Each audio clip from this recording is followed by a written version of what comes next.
शौनकादि ऋषि से सूत जी कार्तिक के महीने की महिमा बताते हुए कहते हैं कि एक सोमप्रभा नाम के महात्मा थे।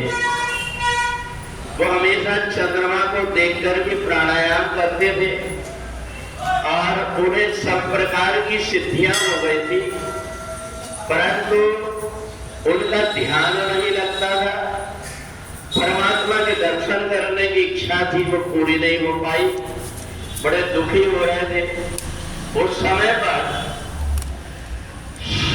जब वो बड़े दुखी हो गए तो एक दिन लोमस ऋषि के पास में गए और लोमस ऋषि के पास में जाकर के पूछा कि गुरुदेव, मैंने इतना जप किया, इतना व्रत किया, परंतु मेरी मंत्र सिद्ध नहीं हो रहे, मेरे को परमात्मा के दर्शन नहीं हो रहे, इसलिए जन्म और मरण का चक्कर मेरा छूट नहीं पाएगा।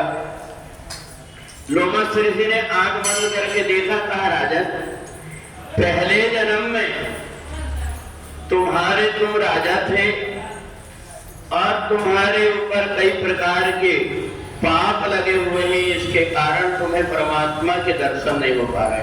तुम एक काम करो, कार्तिक के महीने में सूर्योदय के पहले स्नान करके भगवान नारायण का पूजन करना और भगवान नारायण का पूजन करके और विष्णु सहस्त्र नाम का पाठ करना। जैसे ही सोमप्रभा ऋषि ने किया तो उसी समय कार्तिक मास के शुक्ल पक्ष की चतुर्दशी के दिन वैकुंठ चतुर्दशी थी। पूरा दिन भगवान के नाम का जाप करते रहे। रात्रि में भगवान के दिव्य स्वरूप उनको दिखाई दिया और कहा कि अब तुम्हारे जो पिछले जन्म के पाप कर्म थे उससे मुक्ति मिल गई है, क्योंकि जब पहले जन्म के पाप सिर के ऊपर रहते हैं तो परमात्मा पास में रह करके भी दिखाई नहीं देते, इसलिए अब तुम्हारे सब पाप नष्ट हो गए हैं। तो हम जितने भी यज्ञ करते हैं, दान करते हैं, तप करते हैं, उनमें अगर कोई कमी रह जाती है तो कार्तिक के महीने में जो व्यक्ति भगवान विष्णु का पूजन कर लेता है उसका पाप सब दूर होकर के और शरीर पूरा गंगा जी के जल जैसा निर्मल हो जाता है।